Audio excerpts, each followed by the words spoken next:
वैज्ञानिक दृष्टिकोण क्या है? नरेंद्र दाभोलकर ने एक बहुत सरल इसका एक जिसे कहते हैं डेफिनेशन दिया कि वैज्ञानिक दृष्टिकोण क्या है।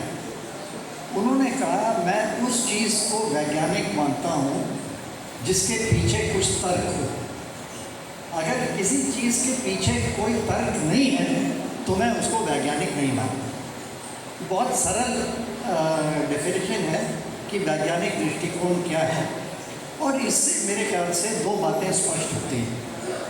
पहला कि वैज्ञानिक दृष्टिकोण से या हम जो काम करते हैं वैज्ञानिक दृष्टिकोण का फैलाव करने के लिए ज़रूरी नहीं है कि हम विज्ञान में बहुत विद्वान हैं, क्योंकि वैज्ञानिक दृष्टिकोण का होना उसके लिए विज्ञान की जानकारी ज़रूरी नहीं है। उस पर तर्क आधारित समझ बनाना ये ज़रूरी है। हर व्यक्ति हमारे समाज में इस तरह का वैज्ञानिक दृष्टिकोण है उसके अंदर, नहीं तो आम जिंदगी नहीं चल सकती। किसान जो अपना काम करता है वो जानता है कि किस टाइम पे बारिश आएगी, किस टाइम पे बीज बोना है, किस टाइम पे फसल काटना है, वो जानता है, क्योंकि ये तर्क आधारित अपने अनुभव के आधार पे उसने काम करके सीखा है। ऐसे कोई भी कारीगर हो वो अपने औजार को समझता है, वो जानता है कि मैं उस औजार को लेके कैसे काम करूं। कुम्हार समझता है कि मैं मिट्टी को मिला के किस तरह मिला के अपनी भट्टी में डाल के डालूँगा, जानता है। तो एक तरफ तो हम सिरेमिक साइंस में वैज्ञानिक बन के वो लेबॉरेटरी में काम करके सीखता है, और एक तरफ हमारा कारीगर ना कभी पढ़ा है सिरेमिक्स को, ना कभी वो किया है, पर ये वैज्ञानिक जानकारी तो है उसमें अनुभव के आधार पर। तो ये मेरे ख्याल से सबसे पहली बात है। और मेरे से पहले प्रमोद भाई ने और अभी बताया आपको कि हमारे देश में कितने वैज्ञानिक बड़े बड़े जो अपनी वैज्ञानिक ज़िंदगी में अपने विज्ञान का काम करते हैं, शोध का काम करते हैं, पर अपनी निजी ज़िंदगी में वो धार्मिक हैं, अंधविश्वास में विश्वास करते हैं। वो पहला कोई भी कदम लेने से पहले उसका जो है वो क्या कहते हैं हॉरोस्कोप देख के, राहु काल को देख के फिर वो काम करते हैं।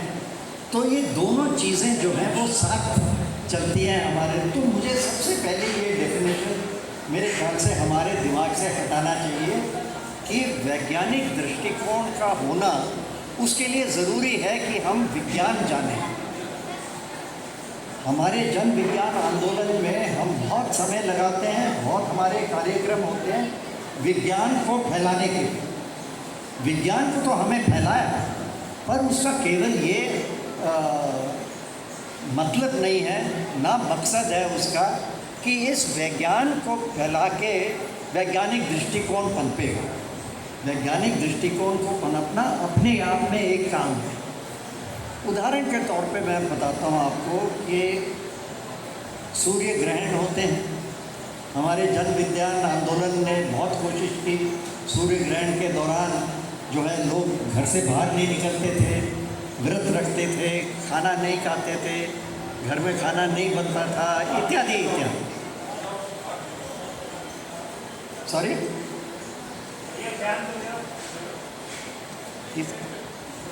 हाँ।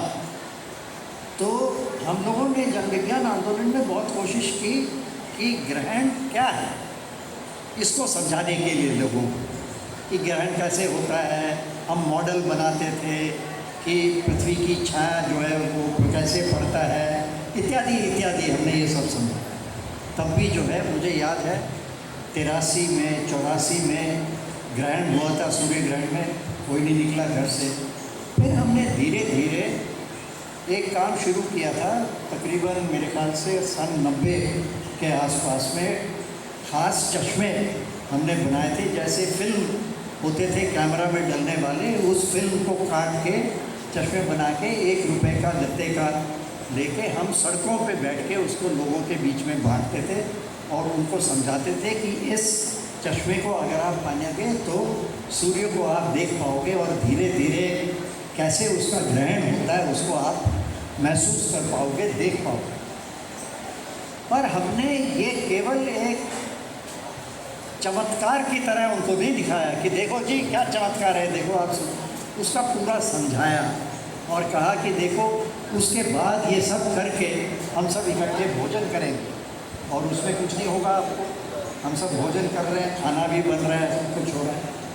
ये जाके मेरे ख्याल से सन 95 में था, 95 में पूरा सूर्य ग्रहण जब हुआ था, हमने पटना में आयोजन किया था क्योंकि वहाँ 100% सूर्य ग्रहण होना था।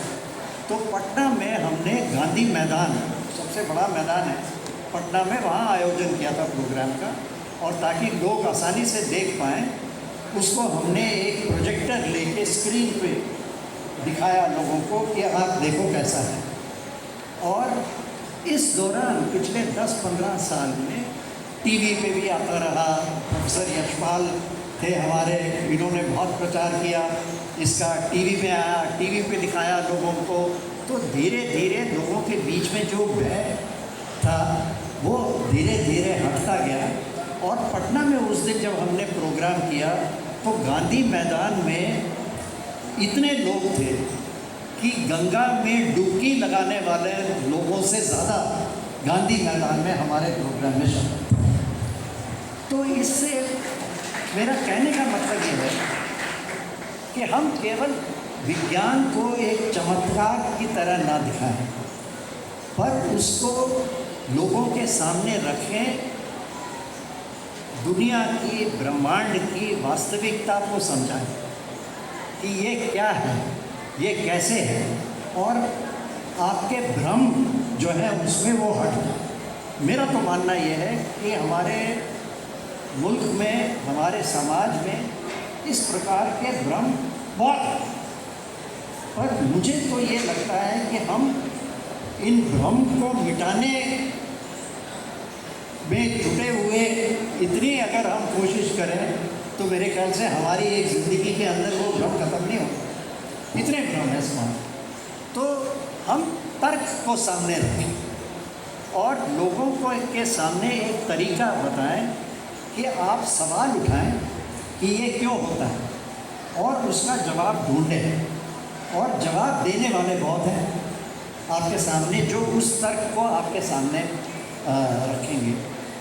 तर्क को और तर्क को पहुंचने के लिए एक विधि, विज्ञान में तर्क एक चीज़ होता है और तर्क को ढूंढने के लिए एक विधि होता है।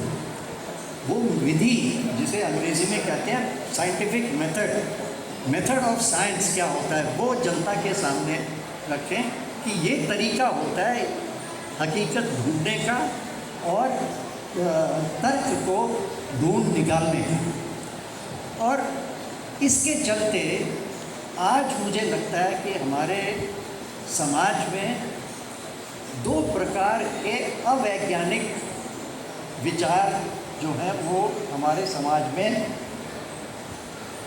अपने आप नहीं फैल रहे, फैलाया जा रहा है। और ये जानबूझ के फैलाया जा रहा है ताकि एक तरह से समाज के अंदर एक प्रकार का विश्वास बढ़े। आप चाहे उसको अंधविश्वास कहें या तर्क विरोधी विश्वास कहें कि तर्क पे कोई उसमें अहमियत नहीं है कि आप तर्क को मत मानिए, आस्था को लेके चलिए, इस चीज़ पे विश्वास रखिए जो हम आपको बता रहे हैं। और ये तो मैं इसको दो भाग में देखना चाहता हूँ। एक विज्ञान के अंदर ही अविज्ञान जो हमारे सामने रखा जा रहा है और उसके उदाहरण, अफसोस की बात है आज के दिन बहुत कुछ उदाहरण प्रमोद भाई ने दिए थे शुरू में कि गणेश भगवान का सिर एक मनुष्य के शरीर पे इसीलिए हुआ कि वो कॉस्मेटिक सर्जरी की ज्ञान जो है हमारे देश में 3000, 4000, 5000 साल पहले हुआ था। इंडियन साइंस कांग्रेस में कई वहाँ पे प्रेजेंटेशन रखे गए थे बताने के लिए कि हमारे देश में विज्ञान किसी और देश के मुताबिक बहुत पहले हमें ज्ञान था, और उसको कभी कहते हैं 4000 साल पहले, कभी कहते हैं 5000 साल पहले, कभी कहते हैं 8500 साल पहले, कि पुष्पक विमान जो था वो हमारे पास था ज्ञान उसका, जो ना कि पृथ्वी के ऊपर हवाई जहाज की तरह चलता हो, पर दूसरे ग्रहों तक भी पहुंचता हो, स्पेस ट्रैवल, कि ये भी मौजूद था हमारे पास। तो इसमें तर्क क्या है? वो कहते हैं कि भाई ये था, तो अगर था तो उसके लिए कुछ तो आपके पास तर्क होना चाहिए। अब आप किसी भी सभ्यता में खोज करते हैं तो क्या करते हैं लोग, उसमें खोद के उसमें देखते हैं कि कुम्हार के छोटे छोटे पुर्जे अंदर पड़े हों, या कुछ मूर्तियाँ पड़े हों, या कुछ ज्वेलरी पड़ा हो जो उस टाइम के महिलाएं पहनते हो। उससे जो है उस ज़माने की सभ्यता को समझने की कोशिश करते हैं। क्या हमारे पास कोई ऐसा है 2000 साल पहले का, 3000 साल पहले का कुछ मटेरियल हो, कुछ पदार्थ हो जो हवाई जहाज़ में रख सकते हो, या कोई वेद पुराण कोई भी चीज़ लिखी हुई हो जिसमें इसका एक तरीका बताएं कि हवा से ज़्यादा भारी कोई भी चीज़ हो तो वो उड़े कैसे? उसकी एक जानकारी है, तभी तो हवाई जहाज़ बने थे 101 साल पहले। तो उसकी जानकारी अगर नहीं है आपके पास, कहीं तो उसकी जानकारी होनी चाहिए, नहीं तो वो हवाई जहाज़ या रॉकेट या जो भी हो वो कैसे उड़ेगा? तो कुछ तो तर्क होना चाहिए उसके पीछे। आज तक किसी ने कोई तर्क नहीं रखा दिखाने के लिए कि वो कैसे हुआ, कहाँ से हुआ, उसका कुछ लिपि हो, कहीं पे लिखा हुआ हो, कोई तर्क नहीं। केवल वो कहते हैं ये था और हमारी बात मान लो। आज के दिन स्कूल के बच्चे, कॉलेज के बच्चे, उनके सामने टेक्स्ट बुक, नई किताबें जो रखी जा रही हैं विज्ञान सीखने के लिए, उसमें इस प्रकार के अवैज्ञानिक बातों को सामने रखा। अभी एनसीईआरटी की जितने स्कूल के पुस्तक हैं, टेक्स्ट बुक, क्लास 6ठी से लेके आगे तक, केवल बड़े बच्चों के लिए नहीं है, कॉलेज के बच्चों के लिए नहीं, 6ठी कक्षा से आगे बहुत सारे ऐसे तब्दीलियां की हैं विज्ञान के सिलेबस में कि बच्चों को गलत गलत बातें विज्ञान के बारे में ही उसमें बताया जाए। अभी हमारे सामने शर्मा जी ने रखी बात इवोल्यूशन कैसे होता है, तो उसके बीच में डार्विन की तस्वीर थी 10वीं क्लास के पुस्तक में, उसको निकाल दिया। एवोल्यूशन पे एक चैप्टर था, उसको निकाल दिया। और क्यों निकाला उसको? कि बच्चे को क्या ये सीखना नहीं है कि एवोल्यूशन कैसे होता है, कैसे प्राणियाँ बनी हैं हमारी दुनिया में, कहाँ से निकले हैं। तो एक मंत्री ने लोकसभा में भी कहा कि भी ये क्या डार्विन ने एवोल्यूशन बताया कि ऐसे ऐसे अलग अलग प्रकार के जीव जंतु बने थे, फिर धीरे धीरे जाके बंदर बने थे, और फिर उसके बाद मनुष्य बना था। तो उसने कहा जी हम तो कभी पहले बंदर नहीं थे, क्या किसी ने देखा है बंदर को आदमी में तब्दील होते हुए? नहीं देखा। हम तो मानते हैं कि हम ऋषि से निकले हुए लोग हैं, हम बंदर से निकले हुए लोग नहीं हैं। तो इसीलिए एवोल्यूशन को स्कूल के टेक्स्ट बुक से निकाल देना चाहिए। एवोल्यूशन ये नहीं कहता, डार्विन भी ये नहीं कहता कि हम बंदर से निकले हैं, ये गलत बात है। कई बार हमें वो तस्वीरें भी दिखती हैं कि मनुष्य जो है छोटा सा लेके बंदर बन के, बड़ा बंदर बन के मनुष्य बनता है। एवोल्यूशन कभी एक रफ्तार में, लकीर में नहीं होता, अलग अलग धाराओं से निकल के अलग अलग प्रजाति रूप अपना बदलते हैं, अपने पर्यावरण को देखते हुए तब्दीलियां लाते हैं, और धीरे धीरे वो प्रजातियां बदल के एक नए प्राणी, एक नए जीव की तरह वो अपने आप को सामने लाते हैं। ये चार्ल्स डार्विन खुद भी उन्होंने नहीं बताया, क्योंकि उस टाइम पे एवोल्यूशन थियरी के साथ जेनेटिक म्यूटेशन यानी जीन के अंदर जो स्ट्रक्चर हो रहा है उसके बारे में जानकारी नहीं थी।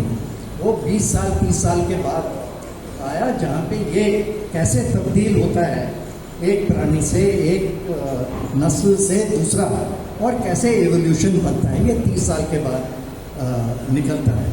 तो मैं कई बार मैं दिल्ली में रहता हूँ, तो वहाँ पे टेलीविज़न चैनल के लिए आसान होता है कि जब भी कोई विज्ञान पे सवाल उठाता है वो रघु को फ़ोन करते हैं कि भाई आ जाओ हमारे चैनल पे हैं, और हम कुछ सवाल पूछेगा जवाब देना। तो उन्होंने एक प्रोग्राम किया था, 4-5 लोगों को बुलाया इसी विषय पे कि ये डार्विन को हटा दिया NCERT के टेक्स्ट बुक से, आप क्या इसके बारे में क्या समझे। तो NCERT के 2 लोग थे, एक लोकसभा राज्यसभा के मेंबर थे, ये लोग थे एक तरफ, और एक तरफ मैं था। और वो तो अपनी बात यूजुअल कि कोविड के दौरान 2 साल का नुकसान हो गया, इसीलिए हमने थोड़ी सी तब्दीली की, कोई उसमें खास बात नहीं है। तो मैंने सोचा उनके मुंह से मैं असलियत को कैसे खींच के लाऊं। तो मैंने कहा भाई आशंका तो ये है, आपने ये कह तो दिया कि आपने ये तब्दील की, पर आशंका तो ये है क्योंकि सत्ताधारी MP मंत्री जो रहे हैं उन्होंने लोकसभा में कहा है कि हम डार्विन को नहीं मानते और इसको NCERT के किताब से हटा देना चाहिए। तो जैसे मैंने कहा, उनके जो वक्ता थे वो बिल्कुल सही कहा आपने, डार्विन गलत है और इसीलिए हम नहीं मानते। तो मैंने कहा जी डार्विन कैसे गलत है, आप जरा बताओ मेरे को यहाँ पे। तो उन्होंने बताया डार्विन इसीलिए गलत है कि उन्होंने जेनेटिक एवोल्यूशन को अपने थियरी में नहीं लिया है। मैंने कहा जी बिल्कुल नहीं लिया, क्योंकि जब तक वो थे तब तक ये जेनेटिक एवोल्यूशन की थियरी नहीं बनी थी, 20 साल बाद बना था। और विज्ञान ऐसे ही तो तरक्की करता है कि जैसे जैसे नई जानकारी आती है वैसे उसको इनकॉर्पोरेट करके अगले ज्ञान को लाता है। पर आपकी आस्था में कोई इसके लिए जगह है ही नहीं। जो 8000 साल पहले आपके सामने रखा, उसी चीज़ को आप लेके चलते जा रहे हो और चलता रहेगा। विज्ञान की यही तो खासियत है कि जैसे जैसे नई चीज़ें सामने आती हैं उसको फिर लेके विज्ञान अगला कदम लेता है। तो वो चुप हो गए, प्रोग्राम खत्म हो गया वहाँ पे। पर ये एक मेरे ख्याल से अच्छा उदाहरण है बताने के लिए कि किस प्रकार के अवैज्ञानिक क्या कहते हैं सीखने के वो सबक जो है वो बच्चों के सामने रखा जा रहा है, और इसमें विज्ञान कैसे बनता है, कैसे उसकी बढ़ोतरी होती है, वो बच्चों को नहीं सिखाते। वो ऐसे सिखाते हैं कल ये हुआ, आज ये हुआ, परसों ये हुआ। वो आपको नहीं समझाते बच्चे को जो उसको सीखना चाहिए। विज्ञान को सीखने के लिए केवल अलग अलग बिंदु को सीखने से नहीं बनता। विज्ञान वैज्ञानिक तरीका, विज्ञान के बढ़ोतरी का एक मेथड, उसके लिए तर्क क्या होते हैं, वो बच्चे के सामने जब रखोगे तब वो बच्चा आगे बढ़ेगा। इसका दुरअसर, और ये स्कूल में है डार्विन की तरह, ऐसे बहुत उदाहरण है। आज के दिन NCERT के टेक्स्ट बुक्स में कक्षा 6 से लेके 11 और 12 तक पर्यावरण संबंधित जितने चैप्टर हैं सब हटा दिए। यानी कि बच्चा बड़ा बैठेगा, उसको ये नहीं पता कि हमारे देश में क्या क्या पेड़ पौधे होते हैं, क्या जानवर होता है, कितने जंगल हैं, जंगल को काटने से क्या नुकसान होता है, जीव जंतु को हानि पहुंचाने से क्या असर पड़ता है, कुछ नहीं पता उसको। तो कल पूरे आधे देश का जंगल जो है ख़त्म हो जाए, जो अभी नया बिल छापा है, तो कोई बात नहीं, बच्चे को उसके बारे में पता ही नहीं उसको कि क्या होगा और क्या नहीं होगा, क्योंकि उसने सीखा ही नहीं कभी ये स्कूल में कि इसका मतलब क्या है और क्या नहीं है। वो तो सोचता है कि भाई यही होगा, विकास कर रहे हैं, मतलब एक तरफ वो हाईवे बन रहा है, पुराना बन रहा है, जंगल कट गया तो क्या होगा है, उसको तो नहीं सिखाया जा रहा है। ये है स्कूल में। कॉलेज में जब आप पहुंचोगे, वहाँ पे उन्होंने एक नया सिलेबस के अंदर डाला हुआ है, ट्रेडिशनल नॉलेज सिस्टम्स। एक नया सब्जेक्ट अनिवार्य है, हर बच्चे को पढ़ना पड़ता है। BA first year, BA second year, BA third year, हर साल में कोर्स होता है ट्रेडिशनल नॉलेज सिस्टम्स।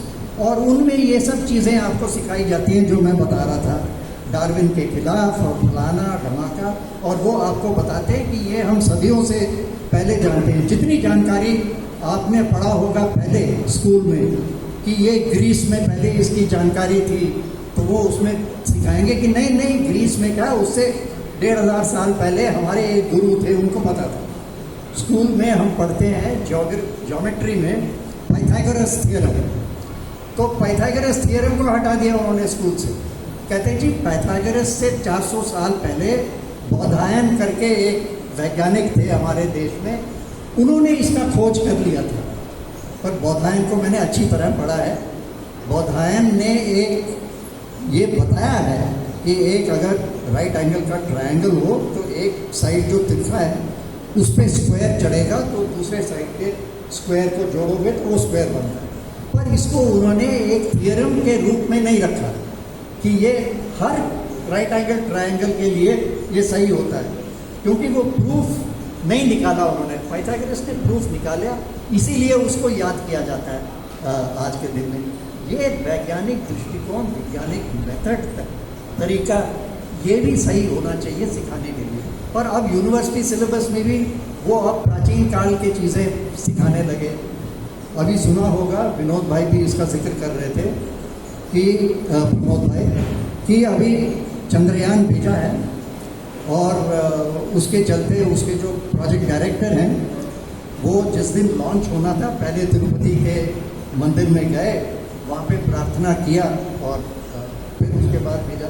मुझे फ्रैंकली इस पर कोई आपत्ति नहीं। आपके मनोबल के लिए, आपके मन की शांति के लिए आप घर में पहले कुछ पूजा करके निकलते हो, एक बात। अगर आप सरकारी तौर पे कुछ ऐसा प्रोग्राम करते हो तब मेरे को आपत्ति है, क्योंकि उसमें कई धर्म के लोग पूछेंगे आप गिरजाघर क्यों नहीं गए, आप मस्जिद क्यों नहीं गए, आप फलाना क्यों नहीं गए, ये वाली प्रार्थना क्यों की, दूसरी प्रार्थना क्यों नहीं की। इस पर फिर बहुत सवाल उठते हैं। निजी तौर पे आपने जो करना है करो। पर और उन्होंने ये भी कहा फिर कि हमारे देश में जी वेद में जितना ज्ञान है वो तो सबसे ऊंचा ज्ञान था, और दूसरे देश जो थे वो हमारे से ये ज्ञान चुरा के लेके चले। पहली बात, ये चुरा के ले जाना तो मैं बिल्कुल इसको गलत बात मानता हूँ।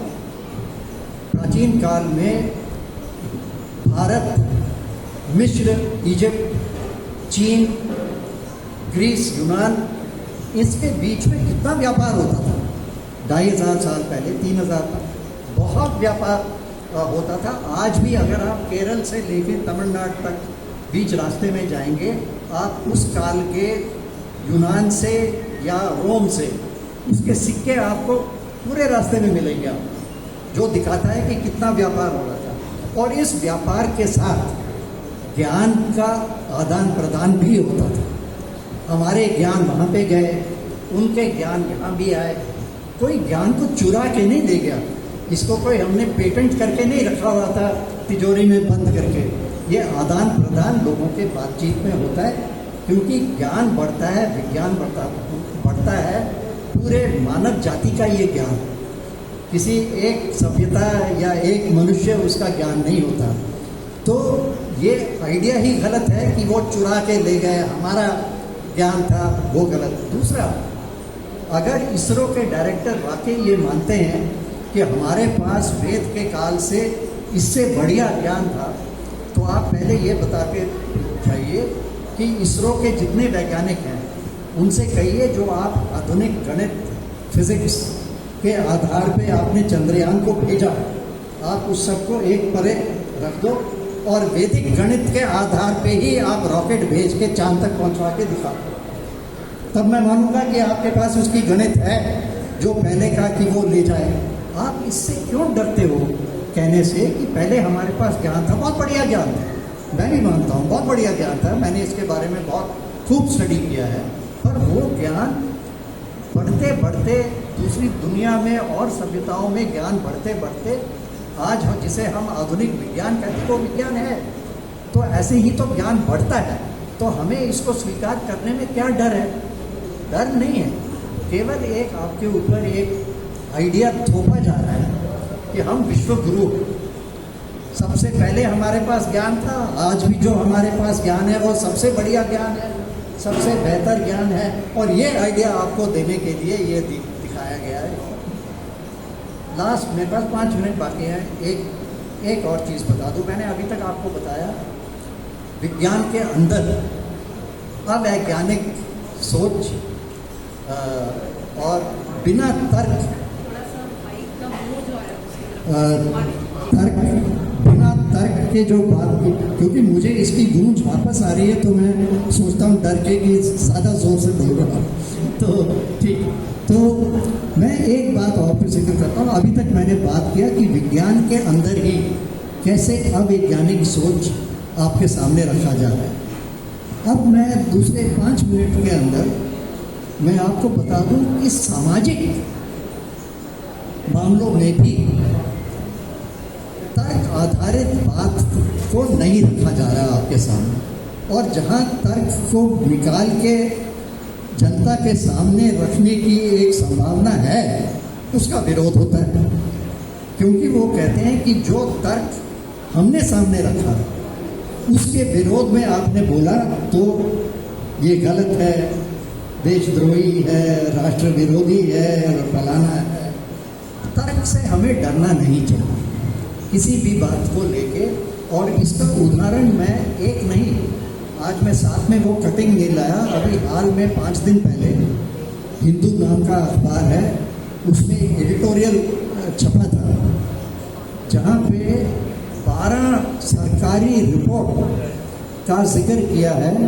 12 सरकारी रिपोर्ट जहाँ पे आंकड़े दिए हैं, सरकारी संस्थाओं के ज़रिए शोध करके आंकड़े इकट्ठे करके सर्वे करके जो रखा है बेरोजगारी पे, आर्थिक बढ़ोतरी पे और कुपोषण पे, malnutrition पे, इस पे सरकारी रिपोर्ट है। WHO के रिपोर्ट हैं जो सरकारी आंकड़ों पे आधारित 12 रिपोर्ट को सरकार ने दबा दिया है। उसको कहा कि ये रिपोर्ट जो है पब्लिक में जारी नहीं करेंगे, हम इसके बारे में पुनर्विचार करेंगे। भाई आंकड़े तो आंकड़े हैं, उसके बारे में आप पुनर्विचार क्या करोगे? या तो है या नहीं है। तो ये आंकड़ों को दबाना मतलब यही बनता है जो मैं कह रहा था, तर्क आधारित सोच के बिल्कुल खिलाफ जाता है कि आपने तर्क को ही हटा लिया, तर्क को सामने आने नहीं दिया, तो आप फिर बात को क्या रखोगे बीच में कि जो भी हम कहेंगे वो है, जो आप लोग कहोगे उसको विरोध में वो गलत है। कैसे गलत है? आप तर्क दिखाओ। तर्क नहीं है हमारे पास। कोविड के दौरान उनसे पूछा गया था कि शहर से लेके गांव को कितने लोग वापस गए थे। लोकसभा में जवाब उनका था हमारे पास आंकड़े नहीं। कितने लोग बिना ऑक्सीजन के अस्पताल में मरे थे, हमारे पास आंकड़े नहीं हैं। तो हर चीज़ के लिए आंकड़े नहीं है, तो आप कोई भी आप सवाल पूछ लो तो वो कहेंगे नहीं जी ऑक्सीजन का कोई प्रॉब्लम ही नहीं था कोविड के टाइम पे। आप कह रहे हैं, कैसे कह रहे हो, आप दिखाओ आंकड़े, क्या आंकड़े नहीं है मेरे पास। तो ये समाज के अंदर दोनों तरफ से विज्ञान के ऊपर हमला और सामाजिक तौर पे आंकड़ों पे हमला, ये मेरे ख्याल से दोनों चीज़ें जो हैं वो वैज्ञानिक दृष्टिकोण के विरोध में जा रहा है। मैं आखिरी बात एक कहूँगा, जिसे हम आज विज्ञान कहते हैं, वो एक तरह से यूरोप में 18वीं सदी 1700 एंड समथिंग आधुनिक विज्ञान जिसे कहते हैं न्यूटन, गैलीलियो, उनके ज़माने में बना था। और उस टाइम पे जो सबसे बड़ा बुद्धिजीवी संस्था थी यूरोप में, यूनिवर्सिटी भी उन्होंने ही चालू किए थे, वो था चर्च। जो यूरोप में चर्च था, Roman Catholic church, that was the biggest educational institution, सबसे बड़ी संस्था थी। यूनिवर्सिटी भी उन्हीं के थे। तो जितने लोग यूनिवर्सिटी में पढ़ते थे उनके पैसे भी तो चर्च देता था। तो जो चर्च कहेगा वही उनको मानना पड़ेगा। इसीलिए कोपरनिकस, जिसने पहले कहा था कि पृथ्वी के इर्द गिर्द नहीं घूमते पर सूर्य के इर्द गिर्द, उसको बहुत चुनौती का सामना करना पड़ा, पर वो थोड़ा चुप ही रहा उसको लेके। पर गैलीलियो ने उसकी बात को आगे रखी, उसको दंड भुगतना पड़ा। पर 100 साल के अंदर यूनिवर्सिटीज़ जो है यूरोप में बहुत बदले, क्योंकि चर्च के खिलाफ भी एक अभियान चला कि ये अंधविश्वास को फैला रहे हैं, तर्क आधारित सोच को नहीं बढ़ा रहे। चर्च के अंदर ही, उनके धर्म के अंदर ही एक ऐसा मुहिम छिड़ा जिसने कहा तर्क आधारित सोच होना चाहिए, बाकी आप धर्म को एक साइड में रखो। और जितने प्रोफेसर अपॉइंट किए थे यूनिवर्सिटीज़ में, एक उनके सामने कंडीशन था। कंडीशन क्या था कि आप बच्चों के सामने केवल एक विचार नहीं रखेंगे किसी भी विषय पे, हर विषय पे आप कम से कम 2 विचार सामने रखें। बहुलवाद, प्लूरलिज्म, अगर आप बहुलवाद को पनपने नहीं देंगे तो विज्ञान नहीं पनपेगा। विज्ञान तभी पनपेगा जब आप बच्चों को ये सिखाएं कि एक जन ये कहता है, दूसरा जन ये कहता है, अब आप इन दोनों को तोल के देखो कि कौन सा ज्ञान, कौन सी थियोरी सही है, गलत है, क्यों। आज ये बहुलवाद का फायदा सबसे ज़्यादा अमेरिका ले रहा है, क्योंकि हमारे देश के जितने बड़े बड़े वैज्ञानिक हैं, बुद्धिजीवी लोग हैं, बड़े वैज्ञानिक हैं, सब अमेरिका में बैठे हुए हैं। आप कोई भी अमेरिका में सबसे बड़े आईटी के टेक्नोलॉजी, कंप्यूटर के जो टेक्नोलॉजी हैं, उनके बॉस को देखेंगे, ज़्यादातर 20 में से 18 हिंदुस्तान से हैं। और उन कंपनियों से पूछो ये क्यों हो रहा है। सत्या नडेला माइक्रोसॉफ्ट का सीईओ है, ये गूगल का सीईओ सुंदर पिचै बैठा है, ऐसे बहुत है वहाँ पे। अगर इन कंपनियों से आज पूछो अमेरिका में कि इतने सारे भारतवासियों को आप क्यों ले रहे हो, वो कहते हैं हमने ये सीखा है कि अगर हमने हुनर को बढ़ाना है अपने समाज में और हुनर का फ़ायदा उठा के विज्ञान को और आगे बढ़ाना है, तो हमें बहुलवाद को यहाँ पे बढ़ाना पड़ेगा। जितने हम दुनिया के लोगों को यहाँ इकट्ठा करेंगे, उतने सारे अलग अलग विचार के लोग होंगे और हमारे समाज में, हमारे कंपनियों में इतने विभिन्न तरीके के विचारधारा के लोग होंगे कि उसी से अगला असली ज्ञान निकलेगा और विज्ञान की तरक्की होगी। आज मुझे अफसोस से कहना पड़ रहा है कि हम दोनों तरफ से मार खा रहे हैं हमारे देश में। एक, हमारे देश के अंदर हम विज्ञान को पनपने से रोक रहे हैं, हम अविज्ञान को फैला रहे हैं स्कूलों में, कॉलेज में और समाज में, तो हम देश के अंदर भी नुकसान करवा रहे हैं। और दूसरा, आज के जो बच्चे हैं 10 साल बाद वो नहीं जा पाएंगे अमेरिका, वो माइक्रोसॉफ्ट के चेयरमैन नहीं बन पाएंगे, क्योंकि उनको एवोल्यूशन का पता नहीं होगा, उनको गणित नहीं पता होगा, उनको फिजिक्स नहीं पता होगा। वो कहेंगे जी ये तो वेद में लिखा है, स्कूल में तो मैंने ये पढ़ा था, तो करो आप जाके माइक्रोसॉफ्ट में काम, कौन देगा। तो मेरे ख्याल से ये दोनों तरफ से हमें बहुत बुरा असर पड़ेगा। और यही आज के दिन जो राष्ट्रीय शिक्षा नीति जो है उसमें यही सब खामियां हैं, जिसको लेके जन विज्ञान आंदोलन पूरे देश में इसके खिलाफ खड़ा है। तर्क आधारित विचार को रख के हम उसके खिलाफ खड़े हैं, केवल विरोध के लिए हम विरोध नहीं कर रहे। और ये तर्क आधारित विचार मैं आपके सामने आज वैज्ञानिक दृष्टिकोण के दिवस पे मैं आपके सामने रख रहा हूँ। धन्यवाद।